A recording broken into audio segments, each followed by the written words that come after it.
A finales del siglo XIX, Estados Unidos vivía algo que no tenía precedentes en su propia historia, ni en la de casi ningún otro lugar. Una explosión de riqueza tan rápida, tan concentrada y tan brutal que incluso quienes la generaban apenas sabían cómo manejarla. Ferrocarriles que atravesaban continentes, acerías que producían más metal que países enteros, bancos, trusts, monopolios que convertían a hombres de apellido desconocido en multimillonarios en una sola generación. Era un país joven, poderoso, imparable, pero con un problema que no se podía comprar fácilmente. No tenía pasado. No había castillos heredados durante siglos. No había títulos nobiliarios antiguos. No había linajes que se remontaran a cruzadas, imperios o reyes. Había dinero, muchísimo dinero, pero todo olía a nuevo. Al otro lado del Atlántico, Europa vivía la situación inversa. Un continente saturado de historia, con palacios, títulos, escudos, árboles genealógicos interminables, pero cada vez con menos liquidez real para sostener todo aquello. Las viejas aristocracias europeas seguían viviendo rodeadas de símbolos de poder, pero el poder económico se les escapaba entre los dedos. Mantener castillos, ejércitos de sirvientes, tierras, ceremonias y estilos de vida diseñados para otra época se volvía cada vez más difícil. Y así se fue formando una paradoja histórica perfecta. Europa tenía prestigio, pero le faltaba dinero. América tenía dinero, pero le faltaba prestigio. Mientras Europa perdía peso económico relativo, Estados Unidos producía millonarios más rápido de lo que sabía qué hacer con ellos. Familias que, en una sola generación, pasaban de la nada a fortunas imposibles de imaginar. Y entonces surgió la pregunta que cambiaría silenciosamente la historia social de ambos continentes. ¿Qué ocurre cuando el dinero más nuevo del mundo se encuentra con el prestigio más antiguo? La respuesta no fue una guerra, no fue una conquista militar. Fue algo mucho más sutil y más humano. El dinero americano empezó a cruzar el Atlántico. Al principio, de forma tímida. Viajes, estancias largas en Europa, temporadas en París, Londres, Roma. Los millonarios americanos querían aprender a comportarse como élites, querían cultura, refinamiento, aceptación. Pero pronto el fenómeno fue más lejos. Americanos comprando castillos. No como museos, no como inversiones turísticas, como residencias privadas, como símbolos. Castillos franceses, palacios italianos, mansiones inglesas, edificios que habían pertenecido a familias nobles durante generaciones, ahora vendidos para pagar deudas, impuestos o simplemente sobrevivir. Y aún más llamativo, americanas comprando títulos, mediante matrimonio. Porque el intercambio se volvió claro para ambas partes. Para muchas casas aristocráticas europeas, casar a un hijo o a una hija con una heredera americana ya no era una humillación. Era una estrategia de supervivencia. Para las familias americanas, ese matrimonio era una puerta de entrada instantánea a un mundo que el dinero por sí solo no podía abrir. El dinero empezaba a comprar historia, y la historia empezaba a alquilarse para no desaparecer. Pero este fenómeno no fue un simple cuento de hadas de ricos y princesas. Detrás del glamour había fuerzas muy concretas empujando en direcciones opuestas. Por un lado, el ansia de legitimidad americana. El deseo profundo de demostrar que esa riqueza no era vulgar, no era accidental, no era solo fruto de fábricas humeantes y obreros explotados. Un título europeo, un apellido antiguo, un castillo con escudo. Todo eso funcionaba como una especie de certificado de nobleza cultural. Por otro lado, la decadencia aristocrática europea. Familias orgullosas, muchas veces arruinadas, atrapadas entre el deber de mantener las apariencias y la realidad económica. Para ellas, aceptar dinero americano significaba salvar propiedades, pagar deudas, mantener el apellido vivo, aunque fuera a un precio emocional enorme. Entre medias, los choques culturales brutales. Americanas criadas en mansiones modernas, con libertad relativa, con un sentido práctico de la vida, aterrizando en castillos fríos, llenos de normas no escritas, jerarquías invisibles y expectativas asfixiantes. Europeos educados para creer que el linaje lo es todo, enfrentándose a mujeres que traían más dinero del que ellos habían visto nunca, pero que no siempre estaban dispuestas a desaparecer detrás del título de su marido. Y por debajo de todo, las tragedias personales. Matrimonios sin amor, presión familiar, soledad en palacios inmensos. Vidas enteras sacrificadas para mantener un equilibrio entre dinero y prestigio. Aquí es donde entra nuestra figura recurrente, la primera ancla humana de esta historia, una heredera americana, riquísima, educada para ser un símbolo, y al mismo tiempo profundamente atrapada. Hablamos de Consuelo Vanderbilt. Consuelo no es un caso aislado, pero sí es uno de los más claros, documentados y simbólicos de todo este fenómeno. Aparecerá varias veces a lo largo de este documental porque su vida resume, casi a la perfección, lo que ocurre cuando el dinero cruza el océano y se encuentra con una Europa que ya no puede vivir solo de su pasado. Ella representa a toda una generación de mujeres americanas convertidas en puentes humanos entre dos mundos que se necesitaban, pero no se entendían. Porque este intercambio no fue solo económico, fue cultural, fue psicológico y en muchos casos fue devastador. Antes de seguir con castillos vendidos, títulos comprados y matrimonios imposibles, necesitamos retroceder un momento. Necesitamos cruzar el océano en dirección contraria. Porque para entender por qué Europa estaba, literalmente, en venta, primero hay que entender qué estaba pasando al otro lado del Atlántico, en ese país joven, ruidoso y obscenamente rico, que estaba a punto de comprar medio pasado europeo sin saber muy bien qué hacer con él. Para entender por qué Europa estaba en venta, primero hay que entender qué estaba pasando al otro lado del océano. A finales del siglo XIX, Estados Unidos no solo estaba creciendo, estaba acelerando. Ferrocarriles que atravesaban el continente como cicatrices de acero, pozos de petróleo que convertían tierras olvidadas en fortunas instantáneas, acerías que producían más metal que imperios enteros, bancos que movían capitales a una escala que Europa empezaba a mirar con una mezcla de admiración y miedo. Era la era del dinero industrial, del capital moderno, rápido, agresivo. Y con él nacía una nueva clase social, los millonarios americanos. Sus apellidos hoy nos suenan casi mitológicos: Vanderbilt, Astor, Gould, Rockefeller. Pero en su momento, esos nombres no evocaban castillos, ni cruzadas, ni reyes. Eran apellidos nuevos. Nombres asociados a negocios, no a linajes. Ahí estaba el problema central. Estas familias tenían algo que ninguna aristocracia europea había tenido jamás en tan poco tiempo: dinero casi ilimitado. Pero carecían de algo que, en el imaginario social, seguía siendo crucial: historia. No había antepasados ilustres enterrados en catedrales. No había árboles genealógicos que se remontaran al siglo XII. No había títulos transmitidos durante generaciones. En teoría, Estados Unidos había nacido precisamente para romper con todo eso. Una república sin nobleza hereditaria, un país donde cualquiera, al menos en el mito fundacional, podía llegar a lo más alto. Pero en la práctica, el dinero no tarda en buscar jerarquías. La alta sociedad americana de finales del siglo XIX es una paradoja fascinante, formalmente igualitaria, socialmente obsesionada con el estatus. Las mansiones empiezan a crecer como monstruos arquitectónicos, casas que no están pensadas para ser cómodas, sino para impresionar. Salones gigantescos, escaleras teatrales, comedores donde caben cientos de invitados. Los bailes se vuelven legendarios. Eventos excesivos, casi grotescos, donde cada familia intenta demostrar que tiene más, que gasta más, que es más refinada que la anterior. No se compite solo con dinero, sino con espectáculo. Pero hay una inseguridad que recorre todo ese mundo. Puedes construir la mansión más grande de Nueva York. Puedes organizar el baile más caro de la década. Puedes llenar tu casa de arte europeo comprado a golpe de talonario. Y aún así, alguien puede mirarte y pensar: sí, pero ¿quién eres realmente? Ese vacío simbólico pesa especialmente sobre ciertas figuras, y pocas lo encarnan tan bien como Alva Vanderbilt. Alva no era una heredera pasiva, era ambiciosa, inteligente y obsesiva, y entendió antes que nadie algo fundamental. En América, el dinero por sí solo no garantizaba legitimidad social. Su obsesión no era solo ser rica, era ser indiscutible. Organizó algunos de los eventos sociales más extravagantes de su tiempo. Mandó construir mansiones que parecían palacios europeos trasplantados a Nueva York. Cuidó cada detalle: arquitectura, decoración, invitados, rumores. Pero incluso eso tenía un límite.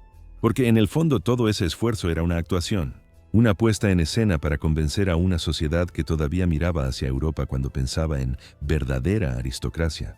Aquí aparece una idea clave que define esta época. En Europa, el apellido crea el palacio. En América, el palacio intenta crear el apellido. Las mansiones americanas eran demasiado nuevas, demasiado perfectas, demasiado evidentes en su propósito. No tenían cicatrices históricas. No habían sobrevivido guerras, revoluciones, incendios. No tenían fantasmas. Y eso importaba más de lo que los millonarios querían admitir. Por eso muchos empiezan a mirar hacia afuera. Viajan a Europa no solo como turistas, sino como aspirantes. Compran arte europeo para colgarlo en casas americanas. Contratan arquitectos formados en París o Roma. Imitan rituales sociales británicos y franceses. pero imitar no es lo mismo que pertenecer. Y ahí es donde el matrimonio entra en escena como la solución más radical. Porque si no puedes fabricar siglos de historia, puedes casarte con ellos. Para algunas familias americanas, casar a una hija con un noble europeo se convierte en la forma más rápida de cerrar la brecha simbólica. Un intercambio aparentemente simple. Europa ofrece títulos, apellidos, castillos, prestigio. América ofrece dinero fresco, abundante, salvador. Pero detrás de ese intercambio hay tensiones profundas. Las madres americanas, como Alba, ven el matrimonio como una inversión social.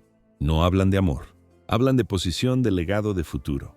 Las hijas, en muchos casos, son educadas para cumplir ese objetivo sin preguntar demasiado. Viajan a Europa como invitadas y regresan como duquesas, condesas o princesas. Para la alta sociedad americana, eso es una victoria. El apellido ya no es solo industrial, ahora es aristocrático. Pero esa victoria tiene un precio que rara vez se menciona en los salones. Porque esas jóvenes americanas no solo se casan con un hombre, se casan con un sistema de jerarquías rígidas, de expectativas asfixiantes, de castillos fríos donde el dinero es bienvenido, pero la persona nunca termina de serlo del todo. Mientras tanto, en Europa, el fenómeno se percibe con una mezcla de alivio y desprecio. Alivio, porque el dinero americano salva propiedades que de otro modo se perderían. Desprecio, porque aceptar ese dinero implica reconocer que el viejo mundo ya no puede sostenerse solo. Así se va formando un puente invisible entre ambos continentes. Un puente hecho de cheques, títulos, contratos matrimoniales y silencios incómodos. América crea millonarios, pero necesita a Europa para convertirlos en algo más que eso. Y Europa, que durante siglos había vivido de su historia, empieza a darse cuenta de que esa historia, sola, ya no paga las facturas. Y si América tenía dinero sin historia, Europa tenía historia, pero empezaba a quedarse sin dinero. Ese desequilibrio es el que explica todo lo que viene después. Los matrimonios forzados, las tragedias personales, los castillos vendidos, los títulos alquilados. Porque cuando el dinero y la historia se necesitan mutuamente, rara vez el resultado es limpio. Mientras América producía fortunas nuevas a una velocidad nunca vista, Europa entraba en una fase mucho más incómoda, la de sobrevivir a su propio pasado. Durante siglos, la aristocracia europea había vivido de la tierra, rentas agrícolas, derechos feudales reconvertidos, impuestos locales. Un sistema lento, estable y profundamente jerárquico. Pero el mundo había cambiado. La industrialización desplazó el centro del poder económico hacia las ciudades, las fábricas, los bancos. El campo ya no producía lo suficiente. Las rentas bajaban, los precios subían. Y sobre todo, los estados modernos empezaban a mirar hacia arriba. Llegan los impuestos progresivos, los catastros detallados, las reformas fiscales que ya no respetan antiguos privilegios. De pronto, tener miles de hectáreas no significa ser rico. Significa tener miles de hectáreas que hay que mantener, proteger, administrar y pagar. Y en medio de todo eso, los castillos, edificios inmensos, mal aislados, carísimos de calentar, con techos que gotean, alas enteras inutilizadas, ejércitos de sirvientes imprescindibles para que la casa no se caiga literalmente a pedazos. La aristocracia europea vive entonces una contradicción brutal. Por fuera, fachadas gloriosas, escudos de armas, retratos ancestrales, salones que parecen detenidos en el tiempo. Por dentro, cuentas en rojo, hipotecas ocultas, préstamos entre familias, joyas empeñadas discretamente, cuadros vendidos temporalmente que nunca regresan. Aquí aparece nuestra figura recurrente número 2. No tiene un nombre concreto, porque representa a muchos. Un aristócrata europeo empobrecido. Un duque, un conde, un príncipe menor. Educado desde niño para heredar una historia, no una empresa. Aprendió idiomas clásicos, equitación, etiqueta. Pero nadie le enseñó a gestionar balances, negociar créditos o reinventar su patrimonio. Vive en un castillo demasiado grande para su realidad. Camina por pasillos cerrados para ahorrar calefacción. Duerme en una sola ala mientras el resto de la casa se oscurece lentamente. Recibe invitados con dignidad. Sirve cenas correctas, aunque cada plato esté calculado. Habla del pasado con orgullo, pero evita hablar del futuro. Porque el futuro es una pregunta incómoda. Vender tierras significa romper con generaciones. Vender el castillo es casi una traición al apellido. Casarse mal es impensable, pero no casarse bien puede significar la ruina total. Aquí encaja una frase que se repite, casi como un susurro, en muchas de estas casas. Tenían siglos de historia, pero no dinero para calentar los pasillos. Y aún así, el orgullo persiste. La aristocracia europea no se ve a sí misma como una clase en decadencia. Se ve como una clase temporalmente incomprendida por un mundo vulgar y acelerado. Muchos creen que el dinero industrial es pasajero, que las fortunas americanas son ruidosas, exageradas, sin raíces, que tarde o temprano la historia volverá a imponerse. Pero mientras esperan ese regreso imaginario, las facturas llegan puntuales. Es en este contexto cuando la mirada empieza a cruzar el océano. Al principio, con desconfianza, luego con pragmatismo, finalmente con una mezcla de resignación y cálculo. Los americanos no tienen títulos, pero tienen algo que Europa necesita desesperadamente: liquidez. Y lo que Europa tiene y América desea no es solo piedra o tierra, es prestigio heredado. Así, casi sin que nadie lo planifique del todo, se forma un mercado extraño. Un mercado que no cotiza en bolsas ni aparece en periódicos financieros. Un mercado donde se intercambian apellidos, escudos, castillos, matrimonios. Un mercado donde el orgullo europeo se vende con guantes blancos y el dinero americano entra por la puerta principal fingiendo no notar la grieta. Cuando estas dos crisis se encontraron, la americana, de dinero sin historia, y la europea, de historia sin dinero, nació algo que marcaría el destino de cientos de vidas. Nació un mercado inesperado, el mercado del prestigio. Y en ese mercado, el precio más alto no siempre se pagó en dólares o libras, sino en vidas privadas sacrificadas para salvar apellidos públicos. Durante mucho tiempo, la historia de las herederas americanas en Europa se contó como un cuento elegante.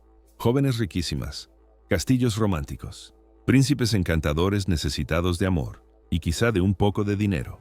La realidad fue bastante menos poética. Los títulos nobiliarios no se compraban oficialmente. No había un catálogo ni un precio fijado. Pero eso no significa que no existiera un sistema claro, repetido y perfectamente entendido por todos los implicados. La compra del título era indirecta, envuelta en lenguaje respetable, legal y socialmente aceptable. Su mecanismo principal tenía un nombre antiguo y muy eficaz: el matrimonio estratégico. Todo comenzaba mucho antes de que la pareja se conociera.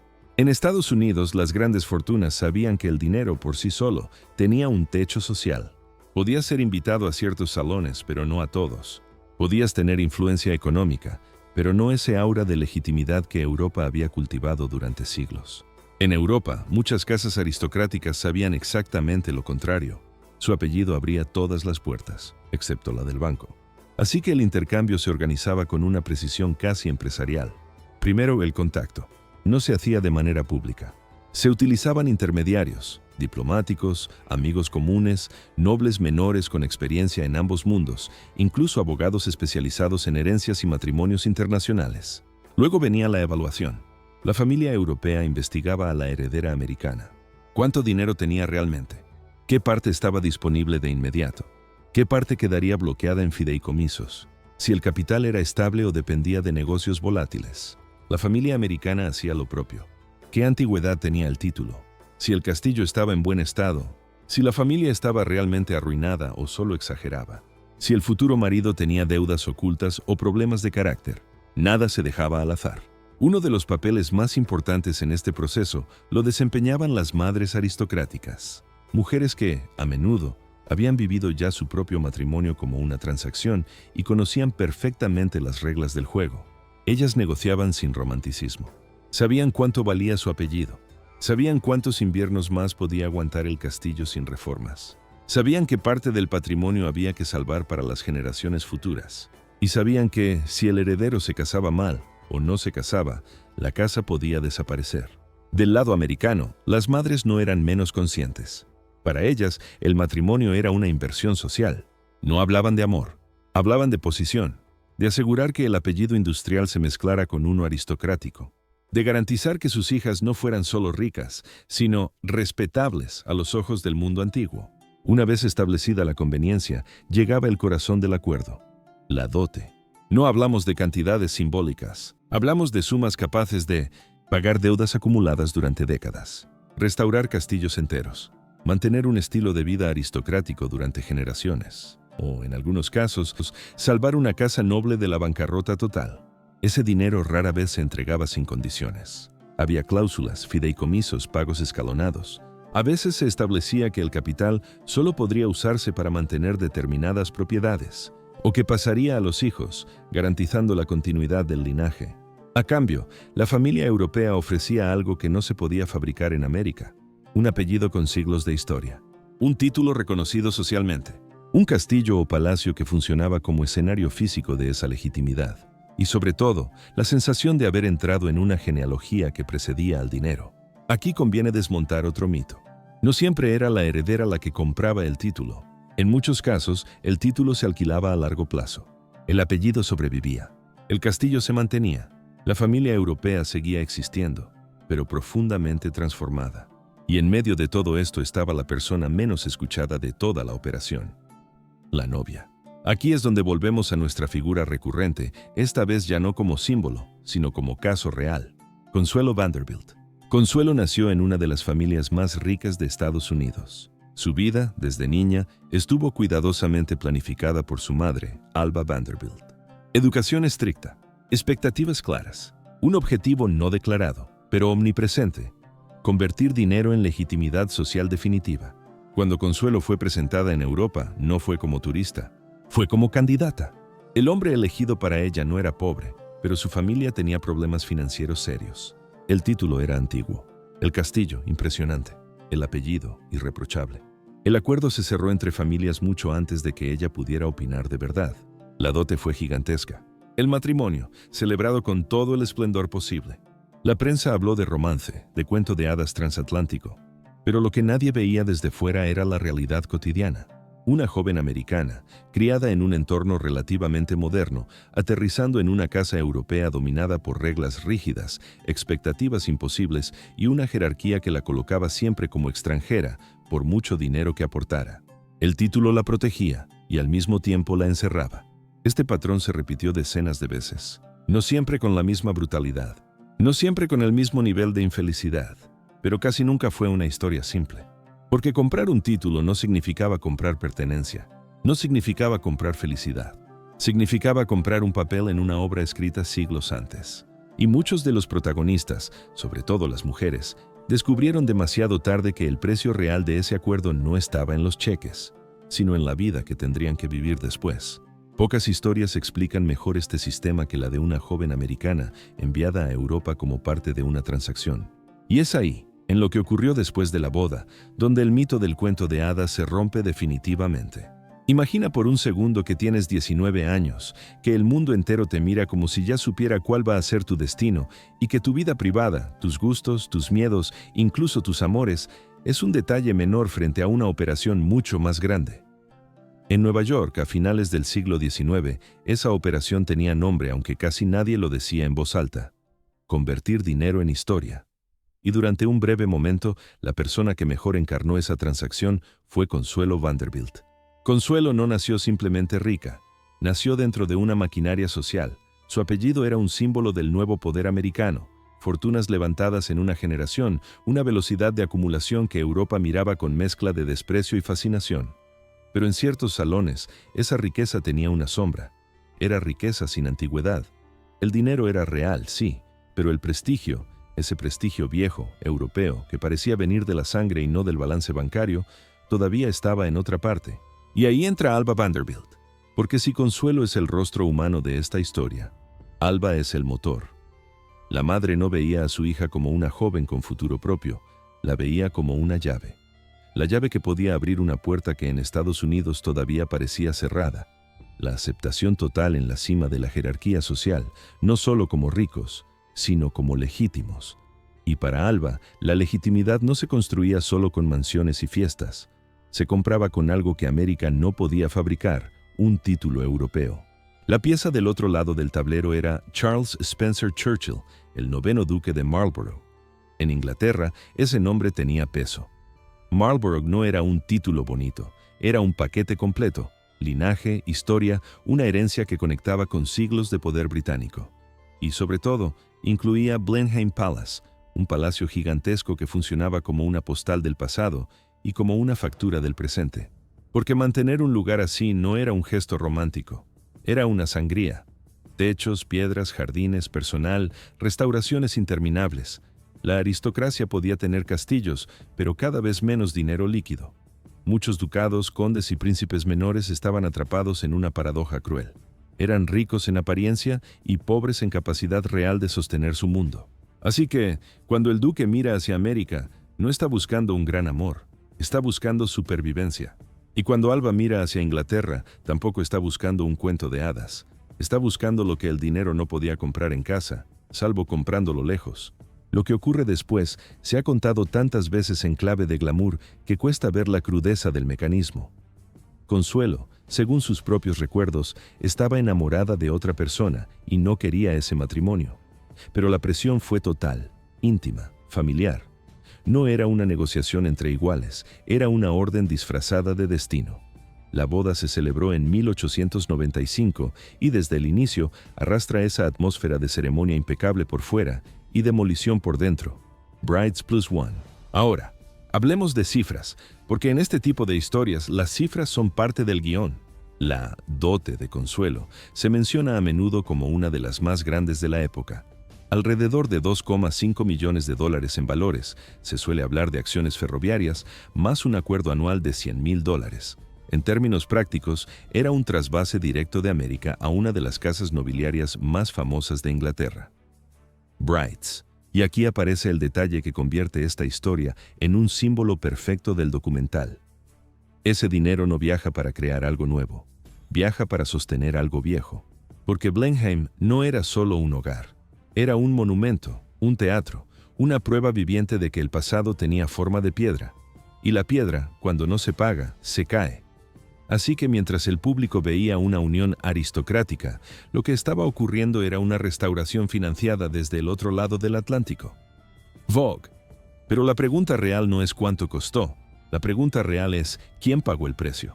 Consuelo llega a Inglaterra y descubre algo que casi ninguna heredera americana entendía hasta vivirlo.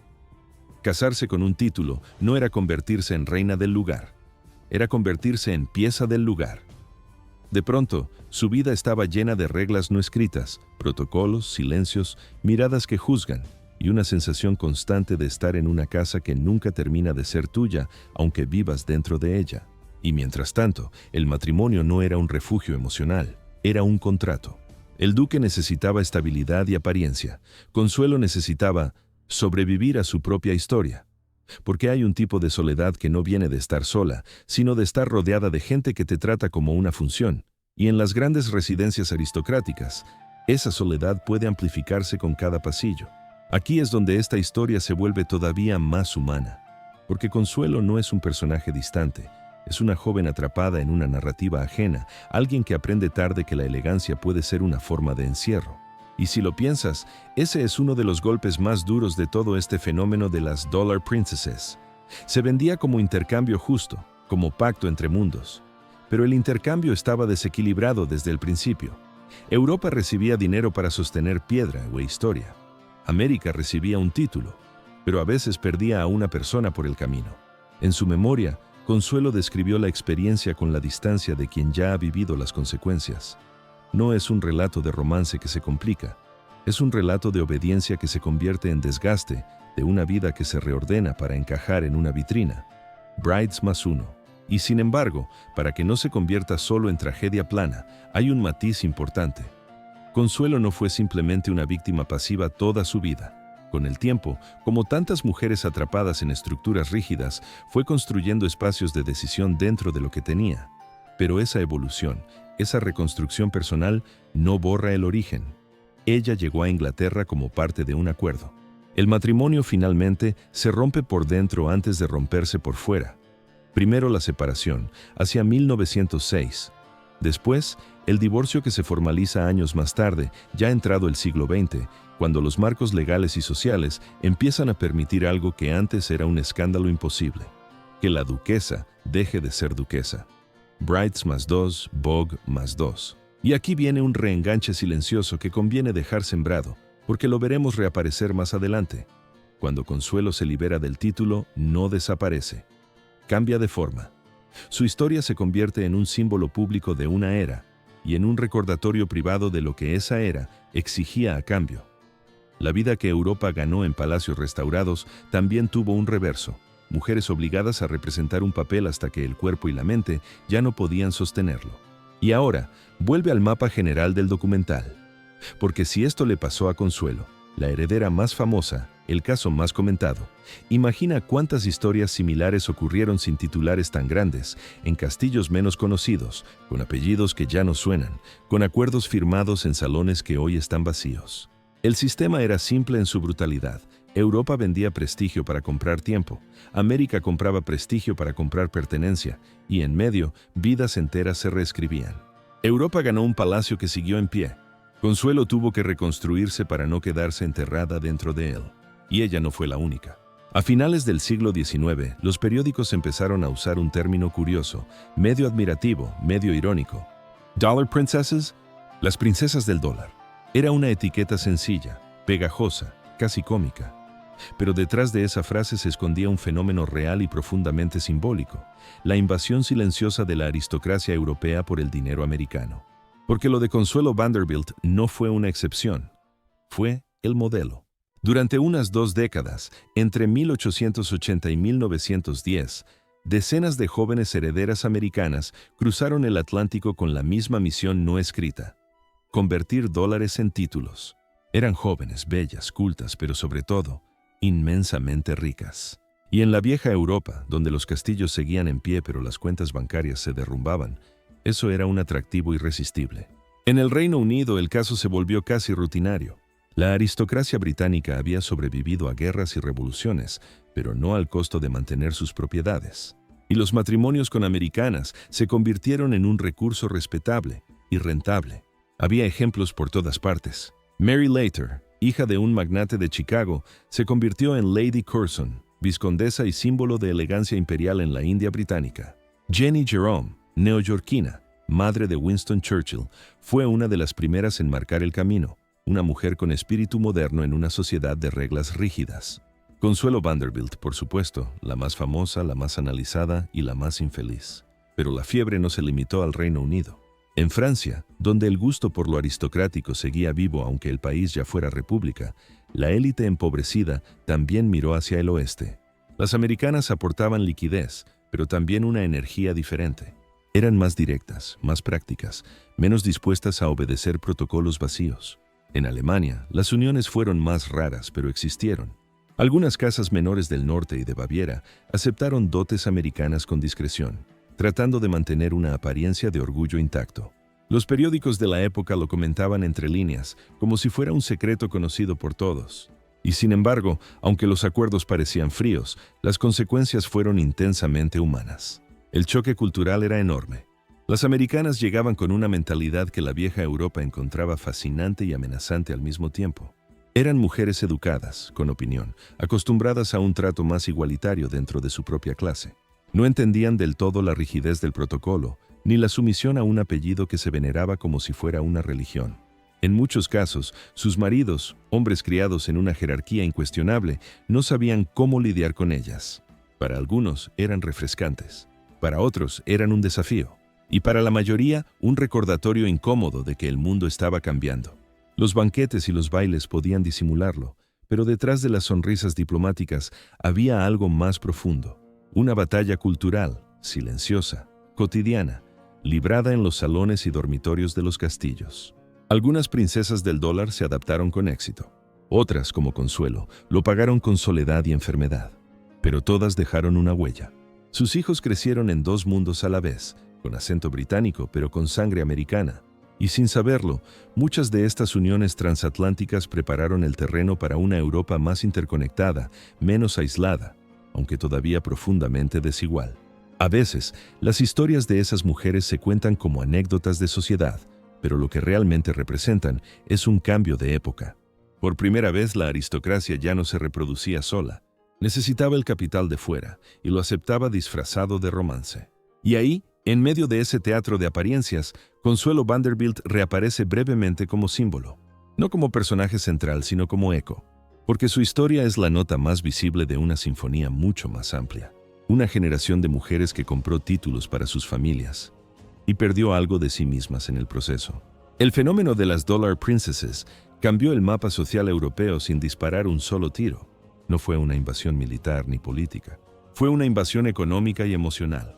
Y mientras Europa se acostumbraba a tener estadounidenses en sus castillos, algunos americanos empezaban a pensar que había otra forma, más directa, de comprar historia. Porque no todos los americanos vinieron solo a casarse. Algunos vinieron a comprar algo aún más tangible. Hubo un momento, a finales del siglo XIX y comienzos del XX, en el que el prestigio europeo dejó de ser una metáfora y se convirtió en un catálogo. No prestigio en abstracto, no la idea de Europa como museo vivo, sino algo más concreto. Piedra, tierra, torres, salones, escudos tallados en portales, todo con un precio, todo negociable. Porque mientras las Dollar Princesses entraban en las familias por la puerta del matrimonio, otro tipo de americanos, menos románticos, más directos, entraba por la puerta más simple de todas: la compra. En los periódicos europeos, la noticia era siempre parecida: castillo histórico en venta, propiedad noble adquirida por un extranjero, familia antigua obligada a desprenderse de su residencia ancestral. Y aunque a veces se redactaba con un tono de escándalo, la verdad era que la mayoría de esas ventas no tenían nada de misterioso. El motivo era el mismo en casi todas partes: las cuentas no daban. Mantener un castillo era como mantener una ciudad pequeña: techo, calefacción, humedades, personal, jardines, establos, caminos, muros. Y a eso se sumaban dos fuerzas nuevas que la aristocracia no podía esquivar: impuestos y deudas. Durante siglos, muchas de estas familias habían vivido de rentas agrícolas y privilegios que parecían eternos. Pero el mundo moderno no solo cambió la economía, cambió la lógica. Los campos ya no rendían como antes. La industrialización desplazó riqueza hacia las ciudades. Los estados necesitaban recaudar, y los castillos, que antes eran símbolo de poder, empezaron a ser una carga. En Francia, la situación era especialmente dramática. La aristocracia había sobrevivido a revoluciones, sí, pero no había sobrevivido igual de bien a la burocracia. Muchos propietarios mantenían la fachada de grandeza mientras por dentro vendían plata, cuadros, muebles y a veces incluso ala por ala para aguantar unos años más. Había castillos que parecían intactos desde fuera, pero dentro estaban cerrados, fríos, vacíos, como si la vida se hubiera retirado de ellos. Italia ofrecía otro tipo de escenario: palacios y villas heredadas, muchas con siglos de historia, pero atrapadas en un país que unificaba leyes, impuestos y administraciones. Una familia podía tener un apellido antiguo y una realidad económica moderna que no perdonaba. Allí, el patrimonio era inmenso, pero el dinero líquido era insuficiente, y cuando la urgencia aprieta, el orgullo empieza a ceder. En el Reino Unido, la caída era más silenciosa, pero igualmente real. Grandes propiedades rurales, mansiones y castillos que dependían de un modelo económico cada vez menos sostenible. Los nobles británicos habían perfeccionado el arte de aparentar estabilidad, pero detrás del protocolo había una matemática simple: o entraba dinero nuevo, o el edificio se caía, y entonces aparecieron los compradores. Americanos que llegaban con otra relación con la historia, no como herencia, sino como adquisición. Para muchos era una inversión sentimental, casi estética. Para otros era estatus. Para otros era la sensación de poseer algo que ningún rascacielos de Nueva York podía darles: antigüedad real. A veces el proceso era discreto, a veces era un escándalo público, pero el resultado era el mismo: un castillo que había pertenecido a una línea familiar durante siglos pasaba a manos extranjeras en una firma.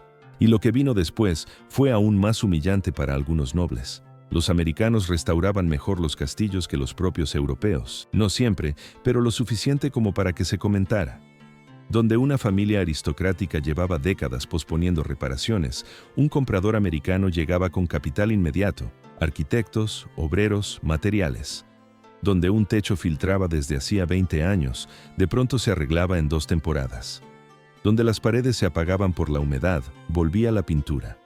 Donde el jardín se había convertido en un terreno medio salvaje, regresaba el orden y el diseño.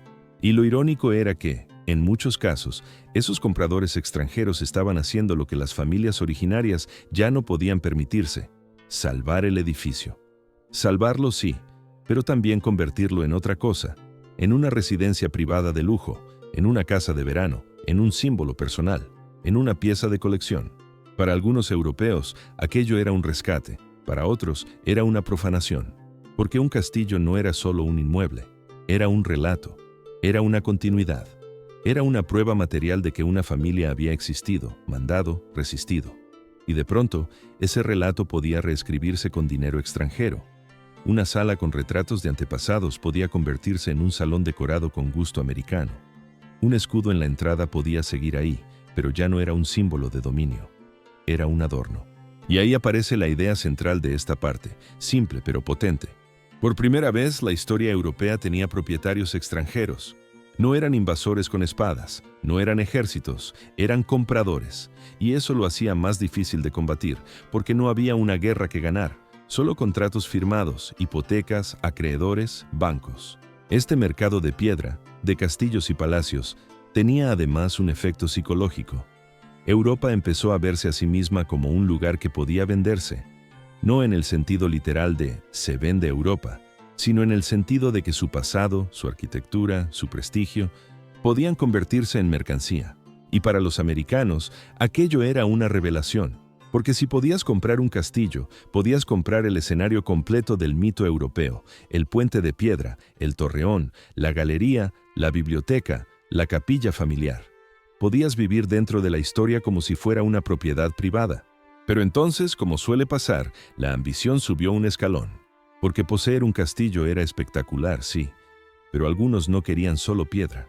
Querían algo más difícil de adquirir, algo que no se restaura, no se reforma y no se compra con un cheque tan fácilmente. Querían lo más antiguo de todo, el reconocimiento real, el derecho simbólico, el aura que no venía del edificio, sino del linaje. Y por eso la historia no se queda en las compras. ¿Por qué? Pero algunos americanos no se conformaron con poseer castillos, querían algo más antiguo aún. Al principio, el intercambio parecía claro y casi honesto dentro de su propia lógica. Europa ofrecía títulos, apellidos, castillos, América ofrecía dinero, un matrimonio, una venta, un acuerdo. Una transacción que podía explicarse en cifras y en cláusulas. Pero a medida que la rueda empezó a girar, algunos americanos dejaron de pensar en el trato como algo puntual. Ya no querían solo entrar en la historia europea, querían algo más ambicioso, continuarla. Porque una cosa era casarse con un duque o comprar una fortaleza, y otra, mucho más grande, era construir una dinastía.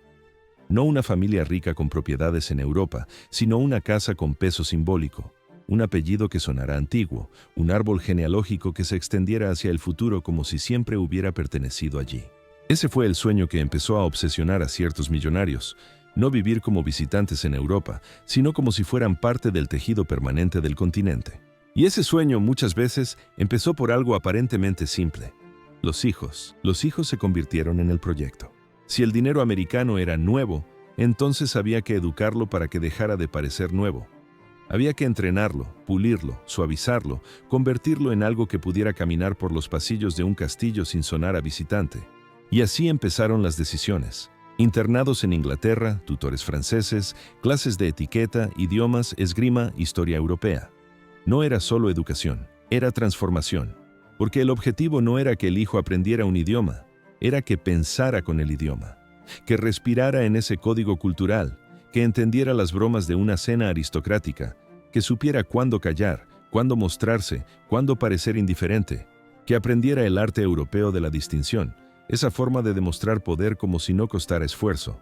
En algunos casos, los padres americanos no solo enviaban a sus hijos a Europa, se mudaban con ellos, compraban residencias, se instalaban temporadas largas, trataban de entrar en círculos cerrados a base de persistencia, donaciones, fiestas, conexiones. En otros la idea era todavía más directa, cambiar de identidad. No siempre de forma literal, pero sí de forma práctica. Apellidos que se europeizaban, nombres que se ajustaban, costumbres que se imitaban. A veces incluso conversiones religiosas, si eso facilitaba encajar en determinados espacios.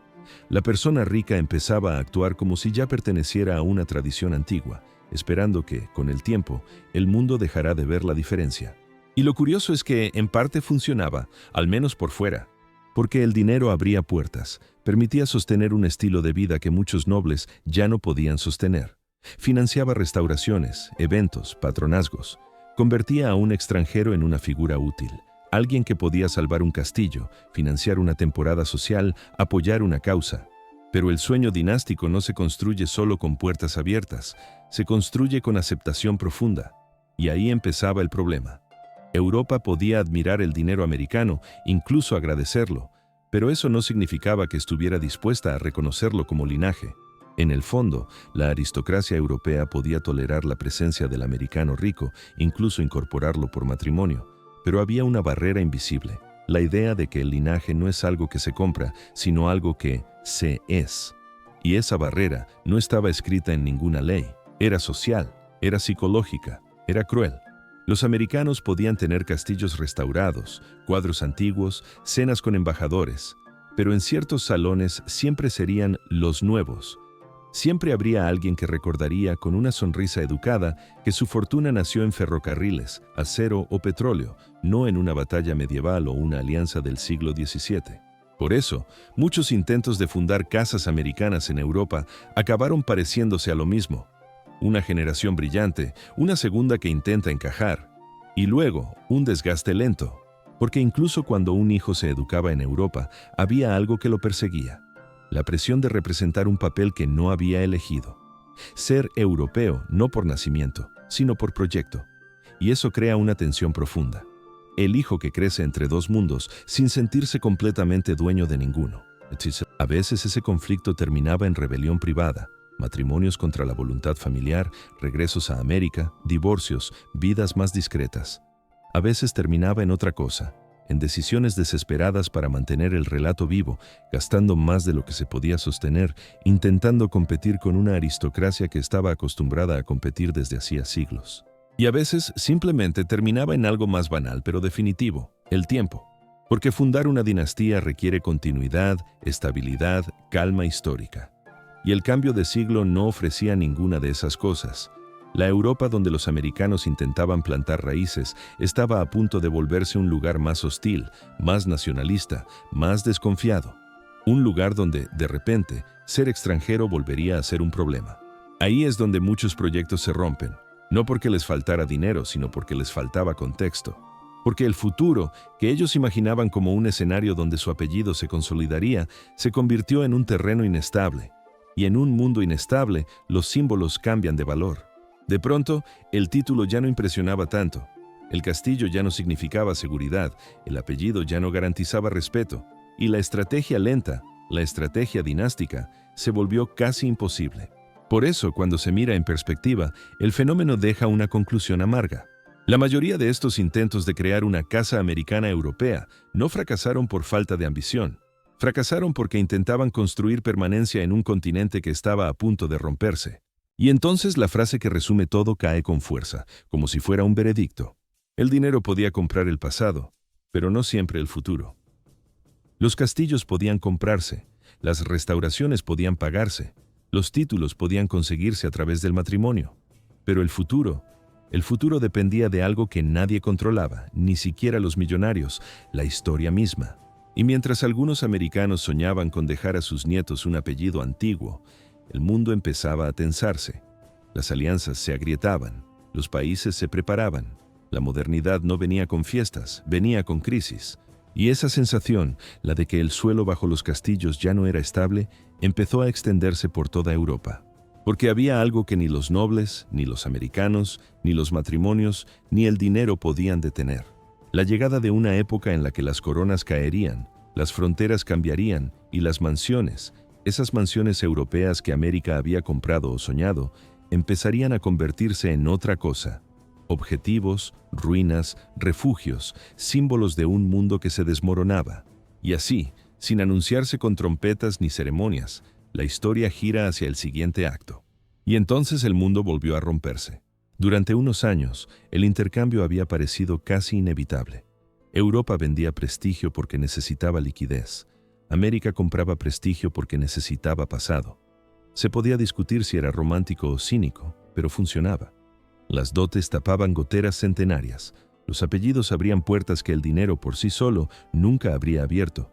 Y en los salones, aunque hubiera miradas de reojo, la maquinaria seguía avanzando. Hasta que llegó el momento en que Europa dejó de ser un escenario y se convirtió en un frente. La Primera Guerra Mundial no solo rompió tratados, rompió un lenguaje. De pronto, todo lo que antes significaba refinamiento, castillos, genealogías, títulos, empezó a sonar a otra cosa, a privilegio inútil, a mundo viejo, a gente que no entendía lo que estaba ocurriendo en la calle. Y ahí, el americano rico en Europa descubrió algo incómodo, que su dinero podía abrir una puerta, pero no podía controlar lo que la gente pensaba al ver quién la cruzaba. En tiempos de guerra, la sospecha se vuelve un reflejo, la identidad se vuelve un arma, y la riqueza, un motivo para señalar.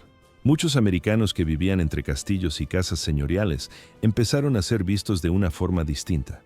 No como invitados exóticos, sino como extranjeros con demasiado. Extranjeros que podían marcharse cuando quisieran. Extranjeros que, en plena escasez, seguían viviendo rodeados de piedra, jardines y sirvientes. Y aunque algunos ayudaron con hospitales, donaciones o esfuerzos humanitarios, la lógica del resentimiento no suele pararse a distinguir matices. El mercado del prestigio necesitaba estabilidad para sostener su ilusión, y la guerra lo volvió todo inestable. Viajar se complicó. El dinero se volvió incierto. Los gobiernos empezaron a mirar con más atención quién poseía qué. La presión fiscal aumentó, y sobre todo se instaló una sensación que lo contaminaba todo, que el mundo de los títulos era, en el mejor de los casos, irrelevante, y en el peor, culpable. Aquí es donde la historia de Consuelo, y de tantas otras, cambia de significado sin que ellas puedan hacer nada. Porque antes podías contarla como una tragedia íntima dentro de un sistema social, una joven sacrificada para salvar un ducado, un castillo restaurado a cambio de una vida. Pero con la guerra, ese sistema deja de ser solo cruel, empieza a ser ridículo ante la necesidad. ¿Cómo justificar fiestas, escudos y linajes cuando hay listas interminables de muertos? Mientras tanto, el aristócrata europeo empobrecido, ese personaje recurrente que hemos ido siguiendo como símbolo, se encuentra en una posición imposible. Antes podía convencer a sí mismo de que vender prestigio era una forma de supervivencia digna, salvar la casa, mantener el legado. Ahora, de repente, su legado no vale lo mismo. No vale en el mercado, y tampoco vale ante la opinión pública. Hay un detalle que suele pasarse por alto. La guerra no destruye solo edificios, destruye hábitos, destruye el ritmo por el que una casa noble se relaciona con el mundo, destruye la idea de temporada social, de vida de corte, de alianzas por matrimonio, como si eso fuera la estructura natural del continente. Después de 1918, muchas familias descubren que, aunque sigan teniendo el apellido, han perdido el ecosistema que hacía que ese apellido significara algo. Y aún así, podría parecer que el sistema, herido, podría recomponerse. Al fin y al cabo, Europa ya había sobrevivido a guerras antes. Los castillos habían visto invasiones, revoluciones, cambios de mapa. Quizá esto era solo otra tormenta. Pero aquí llega el giro silencioso. La Primera Guerra Mundial no fue solo una guerra. Fue un aviso de que el siglo XX no iba a permitir la misma clase de privilegio con la misma facilidad. Y entonces, cuando Europa todavía estaba cosiéndose las heridas, llegó otra crisis, y luego otra, y luego el golpe definitivo. La Segunda Guerra Mundial convirtió el paisaje europeo en una zona donde el prestigio dejó de ser mercancía y pasó a ser riesgo. Porque un castillo, en una guerra industrial, no es solo una casa bonita. Es un punto estratégico, es una estructura grande, es un lugar que puede convertirse en cuartel, hospital, almacén, prisión, refugio, oficina de mando. Y eso significa que muchas propiedades, tuvieran dueños nobles, burgueses o americanos, terminaron siendo requisadas, ocupadas o utilizadas por fuerzas que no pedían permiso. Algunos propietarios fueron expulsados, otros huyeron antes de que llegaran los soldados, otros intentaron quedarse y negociar, esperando que su apellido o su pasaporte los protegiera. Pero la guerra no respeta bien los símbolos, respeta la utilidad, y la utilidad de un castillo, en guerra, rara vez coincide con el deseo de su dueño. Aquí, la historia se vuelve más oscura y también más confusa, porque cada región vivió su propia versión del colapso, confiscaciones por regímenes, ocupaciones militares, saqueos, incendios, bombardeos, accidentes, que ocurren cuando una estructura antigua se convierte en objetivo o en botín. En algunos casos, lo que se pierde no es solo el edificio, se pierden archivos familiares, obras de arte, bibliotecas, cartas privadas. Se pierde la memoria material de una casa, y hay un tipo de tragedia particularmente cruel en esto.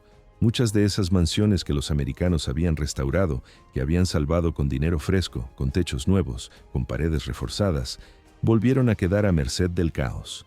Como si la historia insistiera en recordarles que el pasado no se compra para siempre. Se alquila, hasta que el mundo cambia las reglas. Y aquí es donde merece la pena detenerse un segundo, porque esta es la imagen que lo redefine todo. El mismo pasillo que un año acogía cenas de gala puede convertirse al siguiente en un corredor de botas y órdenes gritadas. La misma sala donde alguien buscaba legitimidad puede terminar siendo una enfermería improvisada, no porque el castillo haya cambiado, sino porque el siglo ha cambiado. Para los americanos, el mensaje fue brutalmente claro. Algunos regresaron a Estados Unidos por seguridad, otros porque ya no podían sostener sus propiedades, otros porque entendieron que Europa ya no era un lugar donde jugar con la aristocracia sin pagar un precio real, y sobre todo porque el prestigio europeo dejó de parecer una inversión emocional y empezó a parecer una carga peligrosa. Y para los aristócratas europeos, el golpe fue doble, porque no solo perdieron propiedades o poder, perdieron el relato, perdieron la ilusión de continuidad, y muchos, incluso los que sobrevivieron, se encontraron con un continente distinto, con nuevas fronteras, nuevas leyes, nuevas ideologías y un nuevo tipo de resentimiento hacia todo lo que oliera a viejo régimen. El mercado del prestigio, ese mercado discreto de dotes, apellidos y piedra antigua, no muere en un día. Pero aquí, entre 1914 y 1945, recibe lo que podríamos llamar su sentencia. Se vuelve inviable como sistema cultural dominante. Demasiado caro, demasiado impopular, demasiado inseguro, demasiado asociado a un mundo que había llevado a Europa al borde del abismo 2 veces. Y entonces la conclusión cae casi sola, como un cierre inevitable, porque ya no es un giro dramático, es un hecho. Europa ya no era un lugar para jugar a ser aristócrata. Y la pregunta que queda flotando, preparando la siguiente parte, es todavía más inquietante.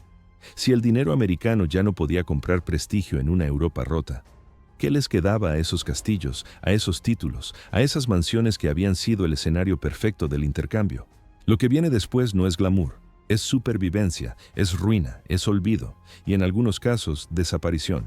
Europa ya no era un lugar para jugar a ser aristócrata. Esa frase suena contundente, hasta que te preguntas qué pasó con quienes ya habían apostado su vida entera a ese juego. Porque una cosa es volver a casa cuando el sueño se agota, y otra muy distinta es descubrir que ya no existe un volver. Para muchos americanos, el vínculo con Europa no era una temporada social, ni una aventura romántica, ni un capricho arquitectónico. Era un matrimonio firmado, un hijo nacido, una propiedad registrada, un apellido nuevo en el pasaporte.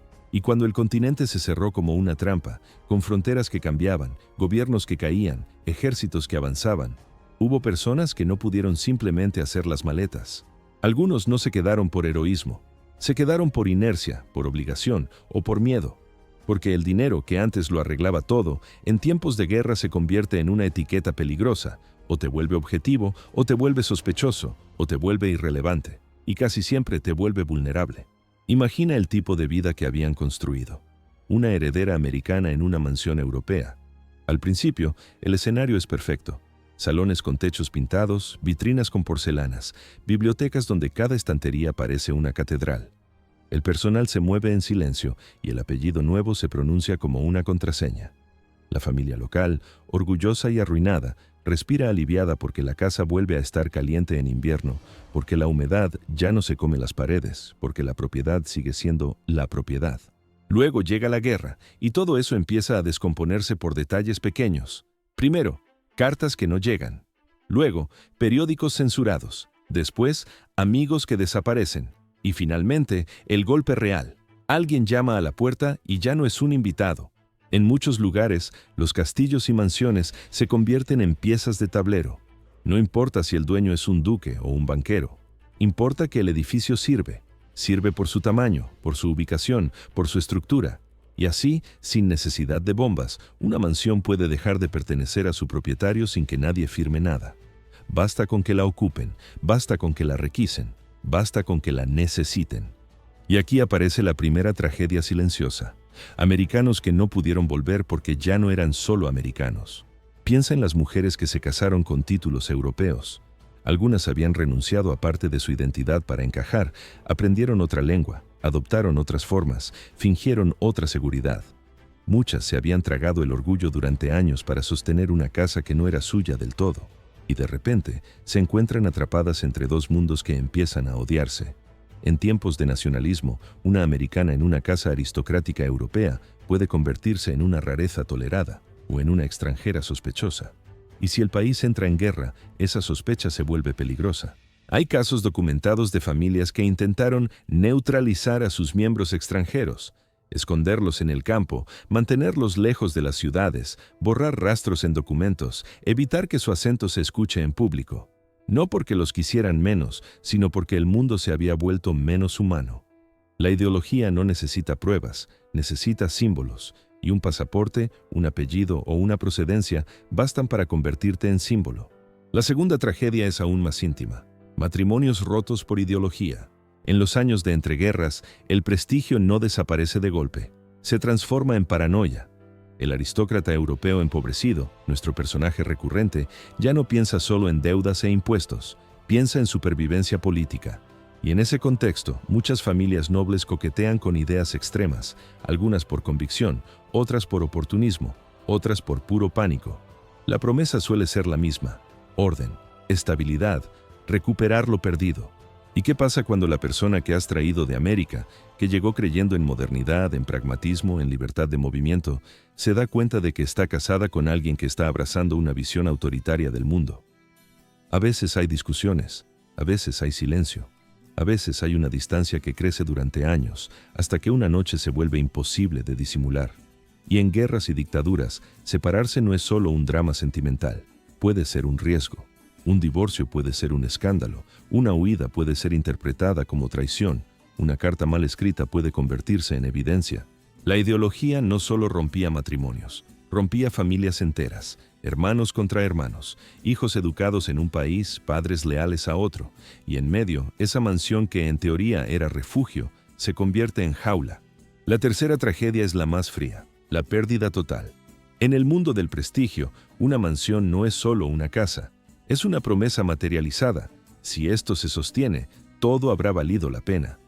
Cuando esa casa se pierde, por confiscación, por saqueo, por incendio, por ocupación prolongada, no se pierde solo piedra, se pierde la narrativa, el sentido, el sacrificio. Hay historias de propietarios que, tras años de restauración, vuelven después de la guerra y encuentran habitaciones sin puertas, cuadros arrancados, bibliotecas vacías, suelos levantados. Y lo peor, encuentran silencio administrativo. Nadie sabe nada, nadie firmó nada, nadie es responsable. La historia se lo tragó todo y lo escupió desordenado. En algunos casos, la pérdida fue tan absoluta que ni siquiera quedó la posibilidad de reclamar. Archivos familiares destruidos, papeles de propiedad perdidos, notarios muertos, registros quemados, y cuando la documentación desaparece, también desaparece una parte del pasado. Ahí es donde nacen los castillos fantasmas, lugares que existieron, que tuvieron nombres, que fueron fotografiados, y que después de la guerra se vuelven un rumor. Y aquí viene un detalle que suele doler más que la ruina. Hay quienes sobrevivieron, para descubrir que sobrevivir también era perder, porque incluso cuando el castillo seguía en pie, el mundo que lo hacía significativo se había ido. El personal se había marchado o había muerto. Los vecinos ya no miraban con respeto. Los gobiernos miraban con impuestos, la sociedad miraba con resentimiento, y el propietario, americano o europeo, se quedaba frente a una mansión enorme preguntándose qué hacer con un pasado que ya no era moneda.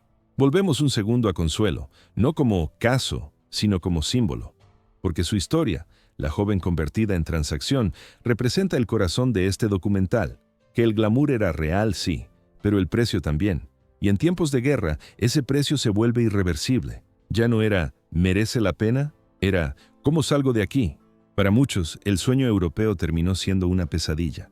Y cuando una pesadilla dura años, deja marcas que no se ven en las fotos, decisiones tomadas por miedo, lealtades forzadas, silencios familiares que duran generaciones, porque el mercado del prestigio no se cerró solo por economía. Se cerró porque el siglo XX enseñó que hay cosas que el dinero no puede comprar: seguridad, pertenencia y un futuro sin sobresaltos. Pero incluso entre los que lo perdieron todo, hubo algo que sobrevivió: las propias mansiones. Algunas quedaron en pie, vacías, dañadas, esperando un nuevo dueño, y otras desaparecieron de una forma todavía más inquietante, como si el tiempo, literalmente, las hubiera borrado. Hoy, cuando alguien viaja por Europa y entra en un castillo convertido en museo, casi nunca piensa en Wall Street. ni en Pittsburgh, ni en los ferrocarriles que cosieron el continente americano. Piensa en reyes, en batallas medievales, en genealogías que se pierden en el tiempo. Piensa en Europa, como si todo lo que ve hubiese llegado hasta aquí por pura continuidad histórica, como si los siglos hubieran sido una línea recta. Pero si miras con atención, hay algo que no encaja. Demasiados palacios que deberían haber colapsado, y sin embargo, siguen en pie. Demasiadas salas restauradas, demasiadas cubiertas reconstruidas, demasiadas colecciones conservadas cuando, en teoría, la aristocracia llevaba décadas sin poder sostenerlas. Y ahí es donde aparece el legado invisible. Porque el dinero americano no solo compró títulos, compró tiempo, compró prórrogas, compró años extra para estructuras que estaban condenadas a caer, y al hacerlo, cambió el mapa patrimonial de Europa sin que Europa lo admitiera del todo. Piensa en cómo se ven hoy muchos castillos. Algunos son museos, con salas impecables, cartelas elegantes, recorridos diseñados para que el visitante sienta que está atravesando siglos de historia intacta. Pero esa intactitud muchas veces es una ilusión cuidadosamente financiada. En más de un caso, la continuidad que se exhibe, tapices, techos, mobiliario, jardines, depende de decisiones tomadas en despachos del otro lado del Atlántico. No siempre por un americano, claro, pero sí por el flujo de capital que permitió que esas casas sobrevivieran hasta que el Estado o las fundaciones pudieran sostenerlas. Otros son hoteles, y aquí la paradoja se vuelve más clara, porque un castillo-hotel no es solo una experiencia turística, es la versión moderna del viejo acuerdo. Antes, el dinero restauraba el palacio para que el apellido siguiera existiendo. Ahora, el palacio se convierte en producto para que el edificio siga existiendo. Cambia el mecanismo, pero la lógica es parecida. El pasado necesita financiación constante para no venirse abajo. Y no hablamos solo de la piedra. Hablamos de lo que sostiene la piedra. En el siglo XIX, una dote americana podía pagar la reparación de tejados y muros, la modernización de calefacción, agua, electricidad, el mantenimiento de jardines que exigían mano de obra constante, la compra o conservación de colecciones artísticas, la contratación de arquitectos, restauradores, administradores, es decir, infraestructura cultural, aunque entonces se disfrazara de vida de aristocracia. Con el tiempo, esa inversión se vuelve casi imposible de rastrear, porque se mezcla con otras fuentes, herencias, ventas, préstamos, subvenciones, reconstrucciones posteriores. Pero el efecto queda. Muchos edificios, tal y como hoy los conocemos, son el resultado de varias capas. Y una de esas capas, en un número sorprendente de casos, se llama dinero americano. Hay una escena mental útil para entenderlo. Imagínate un castillo europeo como un cuerpo enorme y antiguo. La historia le dio forma, sí, pero la economía le daba oxígeno. Cuando el oxígeno se agotó, el cuerpo empezó a fallar. Y entonces llegó una transfusión. No devolvió la juventud, devolvió la capacidad de seguir viviendo. Esa transfusión no siempre fue visible y casi nunca fue celebrada, pero estuvo ahí. Por eso hoy, cuando paseas por una galería restaurada, cuando ves un artesonado que milagrosamente se conserva, cuando te alojas en una habitación con siglos de historia convertida en suite, es posible que estés disfrutando de una continuidad que no es solo europea, es transatlántica. Y aquí entra la frase que resume el fenómeno con crudeza. Europa no recuerda sus nombres, pero vive entre sus inversiones. Porque los nombres se diluyen, la memoria social es selectiva. Europa recuerda a los duques, a los reyes, a los arquitectos, pero rara vez recuerda a la heredera americana que pagó la restauración que permitió que el techo siguiera existiendo. Rara vez recuerda a la familia que asumió deudas para salvar una finca que hoy es patrimonio nacional. Rara vez recuerda a quienes sostuvieron, con dinero nuevo, un pasado viejo.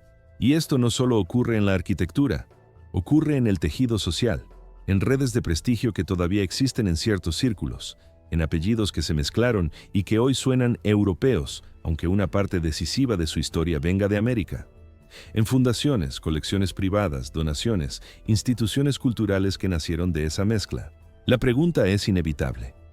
¿Qué hacemos con un legado que está en todas partes pero que casi nadie nombra? ¿Qué significa que parte de lo que consideramos herencia europea haya sido salvado o incluso reconfigurado por capital extranjero? Y aquí surge una pregunta incómoda. Si el dinero americano ayudó a conservar parte del pasado europeo, ¿significa eso que también lo cambió? ¿Que lo compró, lo moldeó, lo reescribió? Porque hay una diferencia enorme entre salvar un castillo y decidir qué historia cuenta ese castillo cuando vuelve a abrir sus puertas. Hay una imagen histórica que tenemos tan interiorizada que casi parece natural. Durante siglos, Europa fue el centro del mundo. Europa exploraba, conquistaba, extraía, imponía lenguas, religiones, fronteras y sistemas de gobierno. Europa colonizaba y el resto del planeta reaccionaba frente a esa fuerza. América, durante mucho tiempo, fue una parte de ese tablero, primero como territorio, luego como promesa, después como problema y finalmente como potencia. Pero cuando llegamos a finales del siglo XIX, ocurre algo que incomoda si lo miras de frente. Por primera vez, el flujo de poder empieza a invertirse. No con ejércitos, no con tratados firmados tras una guerra, no con banderas clavadas en playas. Ocurre de otra manera. Una manera que suena menos épica, pero que, en la práctica, puede ser igual de transformadora: el dinero. Europa colonizó América. Sí, la convirtió en parte de su economía, de su imaginario, de su expansión. Pero después, décadas más tarde, aparece un fenómeno que parece casi una respuesta tardía, una especie de eco histórico. América compra a Europa. No compra a Europa como territorio, claro, pero compra algo que, para Europa, era casi sagrado. Compra símbolos. Compra castillos, compra colecciones, compra apellidos mediante matrimonios, compra acceso a salones cerrados durante siglos, compra la sensación de pertenecer. Y cuando compras símbolos, no solo estás adquiriendo objetos, estás adquiriendo un lugar en una narración. Estás comprando el derecho a ser parte de la historia. Aquí es donde la comparación se vuelve inevitable, aunque sea incómoda. En la colonización clásica, el poder era material y militar. Control de recursos, rutas comerciales, población, leyes. En esta colonización al revés, el poder es económico y simbólico. Control de la supervivencia de un patrimonio, de la continuidad de una élite, de la estética del pasado. Y eso abre una pregunta. ¿Qué pesa más, el poder simbólico o el poder económico? Europa, en esa época, todavía tenía el prestigio. Tenía el aura. Siglos de linajes, tradiciones, títulos, arquitectura, rituales. Pero estaba perdiendo poco a poco una parte del poder real que hace que todo eso sea sostenible: la capacidad económica. América, en cambio, tenía lo contrario: un poder económico brutal, creciente, casi incontrolable, pero sin ese aura, sin esa legitimidad histórica. Y como toda sociedad nueva que se vuelve rica demasiado rápido, tenía un problema que no se puede solucionar solo con más dinero: la ansiedad del estatus. Así que el intercambio se vuelve casi perfecto. Europa ofrece la historia. América ofrece la gasolina para que esa historia siga funcionando. Pero si lo miras con frialdad, ese intercambio no es neutral. Porque cuando alguien te salva financieramente, aunque sea a cambio de algo, te está cambiando. Un castillo restaurado con dinero americano no es exactamente el mismo castillo. No solo porque cambia su estado físico, sino porque cambia su relación con el mundo. Cambia quién decide, quién entra, qué se conserva, qué se vende, qué se exhibe, qué se oculta. Ahí está el punto más delicado. América no necesitaba dominar Europa políticamente para influir en Europa culturalmente. Le bastaba con sostener ciertos símbolos cuando Europa ya no podía sostenerlos sola. Piensa en cómo se sentía para un aristócrata europeo arruinado. Llevaba siglos siendo algo. Y de pronto depende de una heredera americana, de un industrial, de una familia que hace 50 años no existía en su mapa mental. Para él, el dinero era una humillación. Para el americano, el título era una compra. Y en medio, el castillo, la historia, la tradición, convertidos en una especie de moneda de cambio. Por eso, llamarlo colonización puede parecer exagerado, pero también sirve para entender una verdad. Hubo una transferencia de poder. Europa pasó de ser la que imponía a ser, en parte, la que negociaba su supervivencia simbólica. Y América pasó de ser el lugar sin pasado a convertirse en el lugar que podía, literalmente, financiar el pasado de otros. Esto no significa que Europa perdiera Europa, ni que América conquistara Europa. Significa algo más sutil y por eso mismo más difícil de ver. El centro de gravedad se estaba moviendo y se movía sin necesidad de una guerra. Porque el poder más efectivo no siempre es el que ocupa. A veces es el que sostiene, el que decide qué se salva y qué se deja caer. El que aparece como benefactor mientras reordena, sin decirlo, la jerarquía real. Y por eso la pregunta se vuelve todavía más inquietante cuando la llevas a un nivel más amplio. Si el dinero americano pudo entrar así en la aristocracia europea, en sus propiedades, en sus títulos, en sus símbolos, ¿qué tipo de imperio es ese? No un imperio de mapas pintados de un color, no un imperio de administraciones coloniales, no un imperio de banderas y cañones, sino un imperio de influencia, de dependencia, de prestigio comprado, de supervivencia financiada. Un imperio que casi nunca se reconoce como tal porque no encaja en la imagen clásica de la dominación. Y ahí es donde encaja la idea que atraviesa este documental como un hilo subterráneo. Quizá el imperio más silencioso fue el que nunca tuvo bandera. Porque cuando no hay bandera, no hay ceremonia de victoria, no hay derrota visible, no hay un día exacto en el calendario que puedas señalar y decir, aquí cambió todo. El cambio ocurre despacio, a través de contratos, matrimonios, ventas discretas, restauraciones, acuerdos de familia. Y cuando te quieres dar cuenta, el mapa sigue siendo el mismo, pero el poder que lo sostiene ya no viene del mismo lugar.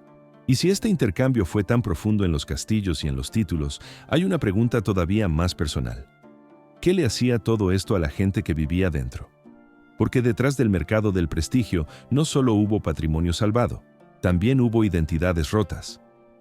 Si miras esta historia solo desde lejos, puede parecer un intercambio equilibrado. Europa ofrecía títulos y castillos, América ofrecía dinero y continuidad. Pero cuando te acercas, cuando sigues las pistas hasta el final, aparece una realidad incómoda. No todos perdieron, y desde luego no todos ganaron por igual. Hubo personas y familias que salieron de este mercado del prestigio con algo más valioso que un apellido o una foto en un salón dorado, salieron con fortunas que sobrevivieron, y en algunos casos se fortalecieron.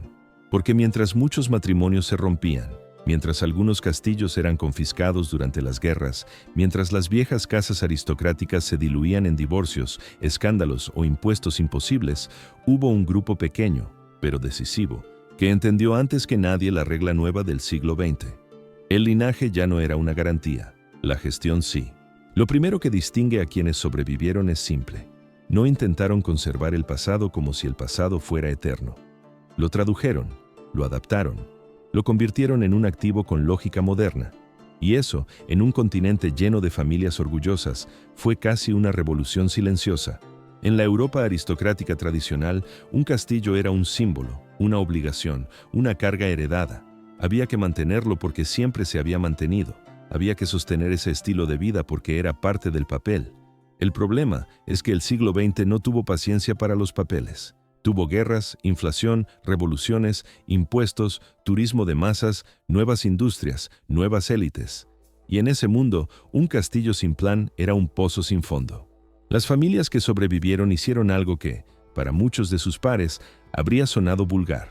Convirtieron el prestigio en modelo de negocio, y eso podía significar muchas cosas. Algunas abrieron sus residencias al público no como un gesto cultural, sino como una estrategia de supervivencia. Empezaron a cobrar entradas, a vender visitas guiadas, a crear eventos, a alquilar espacios para bodas, rodajes, cenas privadas. Otras transformaron propiedades en hoteles o en espacios de lujo. Algunas vendieron parte del patrimonio para salvar el núcleo. Mejor perder alas enteras del edificio que perder el edificio completo. Y aquí aparece un detalle importante. El dinero americano, en algunos casos, no solo restauró piedras, introdujo una mentalidad. La idea de que el patrimonio no es solo herencia, es inversión. La idea de que una propiedad histórica puede gestionarse como un proyecto, con ingresos, gastos, marca, público, reputación. No fue algo automático. Muchos aristócratas lo resistieron, pero los que lo aceptaron a tiempo se dieron cuenta de algo. El siglo XX no te perdonaba por ser noble, pero sí te recompensaba por ser eficiente. También sobrevivieron quienes supieron diversificar. Familias que, en lugar de depender únicamente de rentas tradicionales, movieron capital a sectores nuevos, banca, industria ligera, bienes raíces urbanos, inversiones internacionales. A veces lo hicieron de la mano de alianzas matrimoniales con dinero estadounidense, otras veces gracias a asesores modernos, otras porque algún heredero tuvo la lucidez de entender que un apellido no paga facturas. Y entonces está el otro tipo de supervivencia, la más sutil. No la del castillo visible, sino la de las redes. Porque algunas fortunas sobrevivieron no por lo que poseían, sino por a quién conocían. Por su capacidad de mantenerse cerca del poder, incluso cuando el poder dejó de ser monárquico. aristócratas que entraron en diplomacia, que se colocaron en fundaciones, en grandes empresas, en instituciones culturales, familias que perdieron influencia política directa, pero conservaron influencia social. El tipo de influencia que no aparece en constituciones, pero sí en consejos, en patronatos, en círculos cerrados donde se decide qué proyectos avanzan y cuáles mueren. Y aquí es donde la historia se vuelve casi irónica. Muchos americanos cruzaron el Atlántico buscando historia y legitimidad, pero quienes terminaron ganando a largo plazo fueron los que entendieron que el verdadero valor no era el título, sino la combinación de tres cosas: propiedad más marca más continuidad. Porque el patrimonio que realmente sobrevivió no fue necesariamente el más antiguo, fue el que se volvió útil. Y cuando eso ocurre, la pregunta cambia. Ya no es solo ¿quién se casó con quién? O ¿quién compró qué castillo? La pregunta real es ¿qué se transmitió de verdad a través de este fenómeno? No solo dinero hacia Europa, no solo prestigio hacia América, se transmitieron formas de pensar, se transmitieron hábitos, se transmitieron estrategias, se transmitió la idea de que el pasado, si se gestiona bien, puede ser un negocio de futuro. Y eso deja un rastro que todavía vemos hoy. Porque hay lugares en Europa que siguen abiertos, impecables, vivos, sostenidos por un modelo que nació precisamente en ese cruce. Cuando el dinero americano llegó y la aristocracia europea aceptó, por necesidad, que la supervivencia ya no vendría de la sangre, sino de la administración. Pero aquí viene el golpe final de esta parte. Eso fue la excepción. La mayoría no tuvo esa lucidez, la mayoría no tuvo esa suerte, la mayoría no tuvo ese capital inicial. La mayoría se rompió, se dispersó, se evaporó en guerras, divorcios, impuestos y resentimientos. Y por eso, al terminar de mirar a quienes ganaron, el documental tiene que girar hacia el otro lado, hacia lo que quedó para el resto. Porque si algunos dejaron patrimonios vivos, otros dejaron otra cosa. Rastros incompletos, historias sin cierre, herederos desconocidos, propiedades perdidas, apellidos que se borraron de los registros sociales. Pero la mayoría no dejó dinastías, dejó preguntas. Hay una parte de esta historia que casi nunca se cuenta porque no tiene un final limpio. No termina en un retrato colgado, ni en una mansión convertida en museo, ni en una familia que sobrevivió reinventándose. Termina muchas veces en algo mucho más inquietante, en el silencio. En un hueco en un registro, en una firma que aparece una sola vez y luego desaparece, en un apellido que se diluye como tinta en agua. Porque si el mercado del prestigio fue un intercambio de dinero por historia, también fue, sin que nadie lo dijera en voz alta, un intercambio de identidad por supervivencia. Y cuando una identidad se negocia, se adapta y se esconde durante décadas, llega un punto en el que ya no es fácil encontrarla. Piensa en lo que implica rastrear un linaje en Europa en el siglo XX. 2 guerras mundiales, fronteras que se mueven como si fueran papel, imperios que caen, estados que nacen, archivos que cambian de idioma, de administración, de formato, documentos que se pierden, se queman, se evacúan o quedan encerrados en edificios a los que nadie vuelve. En teoría, la aristocracia era obsesiva con sus árboles genealógicos. En la práctica, la historia real fue mucho más caótica. Hay castillos que fueron vendidos y revendidos tantas veces que el rastro de propiedad se vuelve una cadena confusa. Sociedades intermediarias, herencias divididas, pleitos, deudas, embargos. En algún punto, la casa que había sido de los X deja de ser de los X y pasa a ser simplemente una propiedad más, con papeles incompletos, con anexos extraviados, con cajas llenas de cartas que un heredero guardó en un desván y que después acabaron en una subasta sin catalogar. Y luego están los archivos que no se perdieron por accidente, sino por necesidad. Porque hubo momentos en los que llevar un apellido aristocrático o estar asociado a una familia extranjera rica se convirtió en un problema. No por romantizarlo, sino por algo más simple. La historia se volvió peligrosa. Cambiaron los regímenes, cambiaron los discursos, cambiaron los enemigos. Y de pronto hubo gente que decidió que era mejor que ciertas conexiones no quedaran tan claras. Muchos apellidos se normalizaron. Otros se acortaron, otros se adaptaron a la lengua local, otros se escondieron detrás de segundos apellidos o nombres de pila, como si bastara con mover una pieza para que el tablero no reconociera al jugador. Y eso no siempre fue un plan maestro. A veces fue algo tan humano como querer que un hijo tuviera una vida más fácil, que no cargara con un apellido que provocaba sospecha, burla o resentimiento. En este punto, la historia de las Dollar Princesses se vuelve todavía más delicada. porque parte de estas mujeres llegaron a Europa y quedaron atrapadas en un sistema que no estaba diseñado para ellas. Algunas tuvieron descendencia, algunas no. Algunas se separaron. Algunas fueron empujadas a mantener apariencias incluso cuando el matrimonio ya estaba roto por dentro. Y cuando ese tipo de vida se fractura, el relato familiar tiende a simplificarse. Se cuentan los triunfos, se olvidan las grietas. Hay hijos que aparecen en documentos sociales y luego desaparecen de las narraciones familiares. Hay hijos que crecieron lejos de la corte, lejos del castillo, lejos del apellido que se suponía que era el premio. Hay hijos que se casaron con personas inadecuadas para los estándares de su tiempo y fueron apartados. Hay hijos que heredaron muy poco o nada y aprendieron a vivir con un pasado que existía solo en fotos amarillentas y en historias que nadie quería repetir. Y también hay algo más incómodo: hijos no reconocidos. No hace falta inventar nada para entender que, en entornos donde la imagen lo era todo, hubo secretos. Hubo relaciones fuera del matrimonio. Hubo embarazos discretos, hubo acuerdos para proteger reputaciones, hubo vidas enteras reescritas en público para que la casa siguiera pareciendo intacta.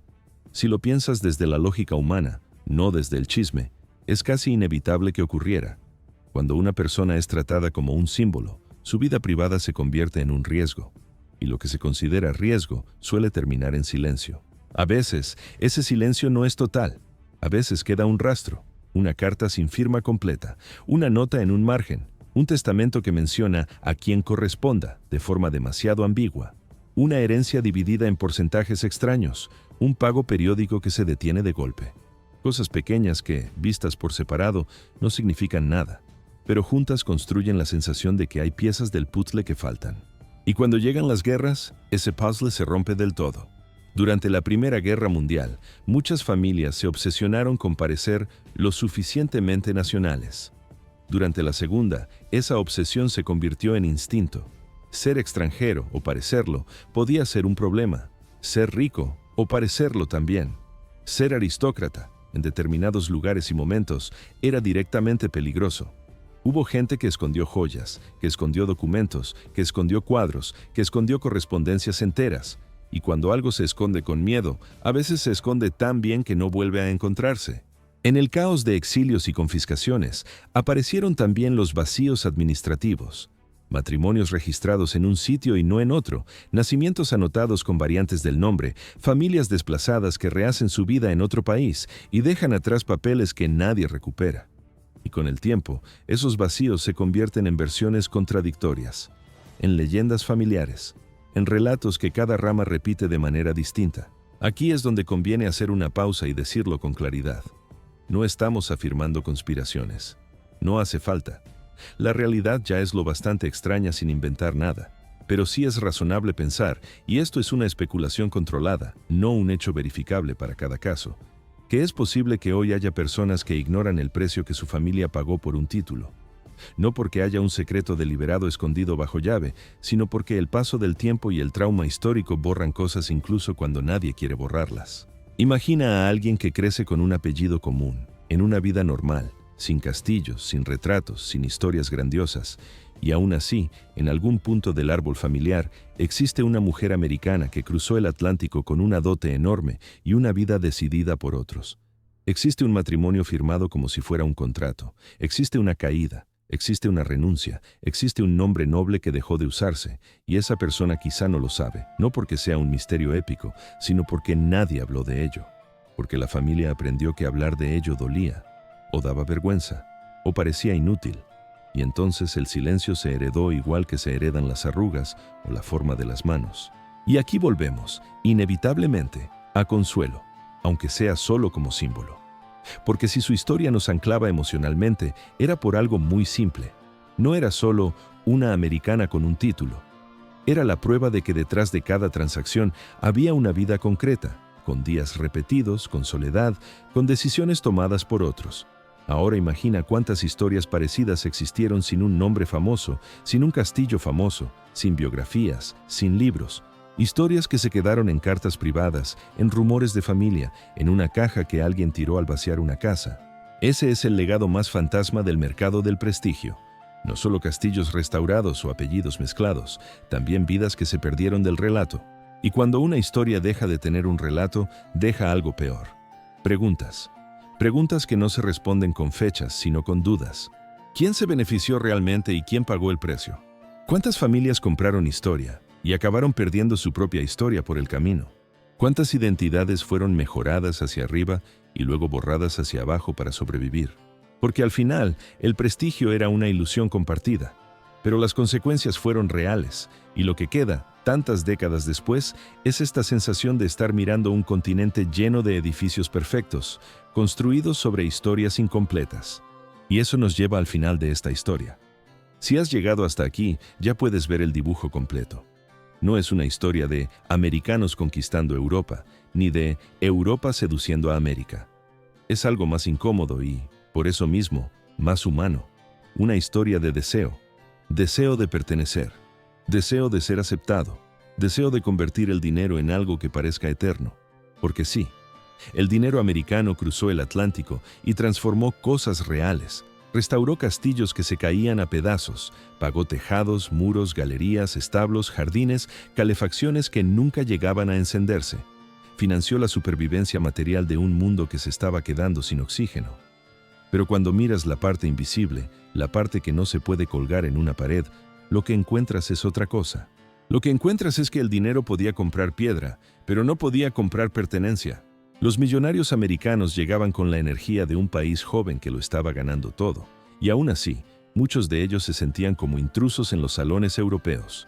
Podían pagar la cena, podían pagar la orquesta, podían pagar el mantenimiento del castillo entero, pero no podían pagar esa mirada que dice, "Sigues siendo nuevo aquí". Ese pequeño gesto, esa forma de pronunciar un apellido, ese comentario educado que en realidad es una frontera. Y aquí, de forma natural, la historia vuelve a Consuelo, aunque sea por última vez. Porque Consuelo no es solo un caso famoso, es una metáfora perfecta. Su vida demuestra que el intercambio no era limpio, no era romántico, no era un cuento de hadas. Era una operación con ganadores y pérdidas, y a veces los ganadores eran los que parecían perder y los perdedores eran los que parecían ganar. Europa ganó dinero, sí, ganó continuidad, ganó reformas, restauraciones, estabilidad temporal. Pero, a cambio, dejó que su prestigio se convirtiera en mercancía, aunque nunca lo admitiera del todo. Y América ganó títulos, sí, ganó castillos, apellidos, fotografías, invitaciones. Pero a cambio se llevó una verdad que nadie quiere comprar, la sensación de que estar dentro no significa ser de allí. Piensa en la paradoja. América, tan orgullosa de su modernidad, cruzó el océano para comprar pasado. Y Europa, tan orgullosa de su pasado, aceptó venderlo para pagar el presente. Los dos se necesitaban, pero por motivos distintos. Uno buscaba legitimidad, el otro buscaba supervivencia. Y cuando dos necesidades se encuentran, pueden firmar acuerdos muy elegantes, que dejan cicatrices. La tragedia real no está solo en matrimonios infelices o en fortunas gastadas, está en algo más silencioso, en la idea de que el estatus es como una casa con puertas invisibles. Puedes vivir dentro, pero siempre habrá alguien que note que entraste por la puerta de servicio. En algunas historias, el choque cultural se cuenta como anécdota. La americana que hablaba demasiado alto, el aristócrata que no entendía el valor del trabajo, la familia europea ofendida por una costumbre práctica. Pero cuando sumas miles de pequeñas diferencias, lo que aparece no es comedia, es desgaste. Desgaste psicológico, desgaste emocional, desgaste identitario. Porque, ¿qué significa realmente casarte con un título? Significa que tu vida se vuelve símbolo, que tu cuerpo, tu apellido, tu forma de estar en una habitación se convierten en representación. Y cuando una persona es usada para representar una idea, la unión de dos mundos, la salvación de una casa, el nuevo dinero refinado, esa persona deja de ser libre incluso cuando lo parece. Y no creas que esto solo le pasó a las mujeres. La aristocracia europea también pagó un precio, aunque lo escondiera detrás de etiquetas impecables. Muchos nobles se convirtieron en actores de sí mismos, vendieron partes de su historia y luego tuvieron que fingir que nada había cambiado. Se acostumbraron a un tipo de dependencia que les humillaba en privado, aunque en público siguieran caminando como si el castillo fuera indestructible. Y esa contradicción rompe a cualquiera, incluso si tiene blasones en las paredes. Por eso, cuando llegaron las guerras, el mercado del prestigio se desmoronó con tanta facilidad, porque lo que lo sostenía no era solo dinero, ni títulos, ni palacios. Era un acuerdo psicológico colectivo. Esto significa algo. En el momento en que la historia se volvió peligrosa, en el momento en que el mundo pidió lealtades nacionales claras, en el momento en que un apellido extranjero dejó de ser glamuroso y empezó a ser sospechoso, el sistema se quedó sin aire. Y aquí al final, quizá la pregunta más incómoda es esta. ¿Por qué seguimos entendiendo el estatus como algo comprable? Hoy no compramos títulos nobiliarios de la misma manera, o al menos no de forma tan explícita. Pero seguimos comprando símbolos. Seguimos pagando por pertenecer a círculos que prometen algo intangible. Seguimos persiguiendo señales externas, marcas, contactos, accesos, nombres, exclusividad, para tapar una sensación interna, la de que el dinero por sí solo no te da identidad. Y si lo piensas bien, eso era lo que hacía aquella alta sociedad americana, construir palacios para fabricar apellidos. Y eso es lo que hacía aquella aristocracia europea, vender apellidos para conservar palacios. Hoy los palacios pueden ser otros, los títulos pueden ser otros, pero la mecánica emocional es parecida. Por eso quiero dejarte con algunas preguntas, no para cerrar bonito, sino para cerrar de verdad. ¿Vale la pena comprar prestigio si el prestigio no te abraza de vuelta? Si puedes pagar el objeto pero no puedes pagar el sentimiento, ¿qué estás comprando realmente? ¿Qué estamos comprando hoy sin darnos cuenta? ¿Estamos pagando por un estatus que solo existe en la mirada de otros? ¿Estamos invirtiendo en símbolos que nos prometen pertenencia, cuando en realidad lo único que garantizan es la necesidad de seguir comprando? Y una más, quizá la más personal. Si tu historia familiar estuviera llena de decisiones tomadas por estatus, ¿cómo lo juzgarías? ¿Con admiración por la ambición? ¿Con compasión por el sacrificio? ¿Con rabia por el precio? Porque el precio real del estatus no se mide solo en dinero, se mide en libertad, en amor, en paz mental, en la posibilidad de vivir una vida que no sea una negociación. Y ahora sí, después de castillos comprados, apellidos borrados, dotes imposibles y archivos perdidos, la historia se puede resumir en una idea sencilla. No para reducirla, sino para entenderla. Los millonarios americanos compraron Europa, pero Europa nunca les perteneció del todo.